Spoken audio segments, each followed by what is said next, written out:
ساس دو کام کر لینا تو گھر جنت بن جائے گا. نمبر 1 کہ تانے نہ دیا کرے. بہو نے کوئی الٹی چیز پکا دی تو محبت سے سمجھائے ماشاءاللہ بڑی پیاری چیز بنائی ہے, اگر تھوڑا سا نمک اور کم کر لو تو اس میں مزہ دوبالا ہو جائے گا. ایسے یہ جو تم نے گوشت گلایا ہے نا دیسی مرغے کا, بیٹا یہ بڑا پیارا گوشت گلایا ہے تم نے, تھوڑی دیر اور چولہے پہ پکتی تو اور مکھن جیسا ہو جاتا. یہ اسٹائل بات کرنے کا ساسوں کا نہیں ہوتا. ساس کا اسٹائل بتاؤں کیسا ہوتا ہے. گوشت گلا نا, گلا نہیں کچا رہ گیا, ان کے تو ماں باپ نے کھانا پکانا نہیں سکھایا ان کو ہے. تمہیں تمہاری ماں نے روٹی پکانا نہیں سکھائی ہے, بول کے بھی گئی تھی, جلا دیا. تو جب اس طرح کے طنز ہوتے ہیں نا, پڑھی ہوئی سوتی رہتی ہے, تمہارے باپ نے تمہیں سکھایا نہیں کچھ, تم ڈائریکٹ ماں باپ پر آ کے تانے, تو اس کے دل میں نفرت کے جذبات پیدا ہوتے ہیں, کیونکہ اسے پتا ہے یہ میری حقیقی ماں نہیں ہے, تمیز سے چلے گی تو ہم بھی تمیز سے چلیں گے بھائی, ٹھیک ہے نا. تمیز سے ہی تو, محبت سے تو بات کرو, طنز تو نہ کرو, تانے تو نہ دو. دوسرا, اس پر اس کے بوجھ سے زیادہ کام نہ ڈالا جائے, کام لیا جائے. گھر میں فارغ نہیں کسی کو بیٹھ, جب جوائنٹ فیملی میں ہے تو سب کو مشترک رہنا ہے, کچھ نہ کچھ گھلنا جلنا ہے. پیڑے کھانے کے لیے کوئی بھی نہیں آیا. آپ کا میاں بھی تو اتنی خدمت کر رہا ہے نا, گھر میں لا کے پھل بھی, یہ چیزیں اس پر واجب تھوڑی ہیں, لیکن اخلاقی ذمہ داری ہے. پھل کھلانا شوہر پر واجب نہیں ہے, اخلاقی ذمہ داری ہے. علاج کرنا شوہر پر واجب نہیں ہے, پتہ ہے آپ کو, علاج کرنا, بیوی بیمار ہو جائے, بیوی کا علاج شوہر پہ واجب نہیں ہے.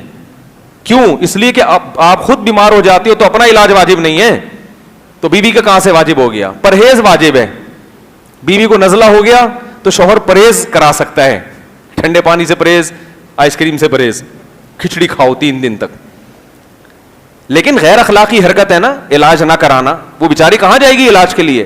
تو جیسے شوہر کی اخلاقی ذمہ داری ہے کہ خود بیمار ہو تو اپنا بھی علاج کرو, بیوی بیمار ہو جائے تو اس کا بھی علاج کرو. تو جب وہ اپنی اخلاقی ذمہ داریاں پوری کر رہا ہے تو ساس کی خدمت, گھر میں سب کے ساتھ مشترکہ رہنا, یہ بھی آپ کی اخلاقی ذمہ داری ہے. سمجھ میں آ رہی ہے بات کہ نہیں آ رہی؟ یہ اخلاقی, اس میں شریعت نے پابندی نہیں لگائی بلکہ ترغیب دی ہے, اخلاقیات کا تقاضا ہے. دیکھو جابر بن عبداللہ رضی اللہ تعالیٰ عنہ کی زوجہ کا انتقال ہو گیا تھا یا طلاق ہو گئی تھی, تو حضرت جابر بن عبداللہ کی چھوٹی چھوٹی بہنیں تھیں.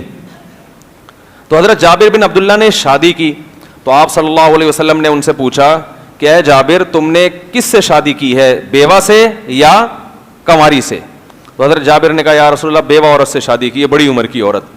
آپ نے فرمایا کنواری جوان سے کرتے نکاح, تم بھی دل بہلاتے اس سے, وہ بھی تمہارے ساتھ دل بہلاتی, بیوہ سے کیوں کر لی؟ ایک مزاح کیا نبی صلی اللہ علیہ وسلم نے. انہوں نے کہا یا رسول اللہ میری چھوٹی چھوٹی بہنیں ہیں, میں ان کی دیکھ بھال کے لیے انہی جیسی لے آؤں, اس کو تو خود سنبھالنا پڑے گا نا, کم عمر ہوگی تو میرا مقصد کیا تھا نکاح کے لیے, اپنی ان چھوٹی بہنوں کے لیے کوئی گھر میں ماں جیسی بھی کوئی مل جائے ان کو, تو اس لیے میں نے بڑی عمر کی عورت سے کی ہے. تو اس سے کیا پتا چلا, نکاح بعض دفعہ اس لیے بھی کیا جاتا ہے کہ بھائی گھر میں سنبھالنے کے لیے کوئی عورت آ جائے گی. اب جابر بن عبداللہ کی زوجہ آتی اور کہتی میرے ذمے تمہاری چھوٹی بہنوں کی خدمت نہیں ہے, مجھے الگ گھر لے کے دو, تو ان کا تو نکاح کا سارا مقصد ہی کیا ہو جاتا, فوت ہو جاتا. تو اس سے پتہ چلا ہے کہ نکاح کے بہت سارے مقاصد ہیں. ایک مقصد یہ بھی ہے کہ بھئی بیوی سے دل لگی کی جائے, ایک مقصد یہ بھی ہے کہ گھر میں کوئی کام کاج کے لیے, کوئی گھر کی رکھوالی کے لیے, اور گھر میں ماں باپ کی خدمت کے لیے, بہن بھائیوں کے لیے, گھر میں ایک فیملی کو بڑا کرنے کے لیے کہ ہمارے گھر کے افراد بڑھ جائیں, اس کے لیے بھی نکاح کیا جاتا ہے. اب جناب وہ آپ نے نکاح کیا, اتنی ساری وہ بیگم صاحبہ آتے ہی کہہ رہی ہیں کہ مجھے میرے ذمے کچھ بھی واجب نہیں ہے. مسئلے کی روح سے تو واجب نہیں ہے, لیکن اخلاقی لحاظ سے آپ کی بہت ساری ذمہ داری. اس طرح خاندان ٹوٹیں گے.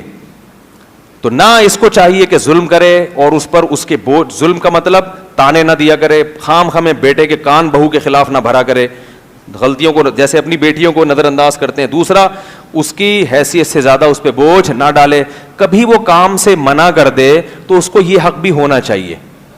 بعض دفعہ بھائی موڈ نہیں ہے, طبیعت سیٹ نہیں ہے, آج میرا بس طبیعت خراب ہے, تو اس کی میڈیکل سرٹیفکیٹ نہ مانگے اس سے ساس کہ آج آپ کے جو سر میں درد ہے, ابھی تو آپ ہاں ہاں ہی کر کے باتیں کر رہی تھی بیٹھ کے, وہاں بھی اتنی سر میں درد. بھائی ہو جاتا ہے بعض دفعہ ہو جاتا ہے, ہمارے ساتھ بھی تو ہو جاتا ہے نا. اچھے بھلے بیٹھے ہیں, موڈ آف ہو جاتا ہے, کوئی طبیعت خراب ہو جاتی ہے آدمی کا, پھر کہتا ہے نہیں ہو رہا, نیند بعض دفعہ زیادہ آتی ہے, تھکاوٹ اتنی ہوتی ہے کہ اٹھا نہیں جاتا, اب ساس آ کے بول رہی کم بہت پڑی ہوئی ہے, اس کو تو پولیس بلانی پڑے گی اٹھانے کے لیے. تو کبھی کبھار سونے دو بھائی, سوتوں وہ کو اٹھانا اچھا کام نہیں ہے. آج آپ خود کچن میں چلی جاؤ, آج خود تھوڑا سا آپ کر لو.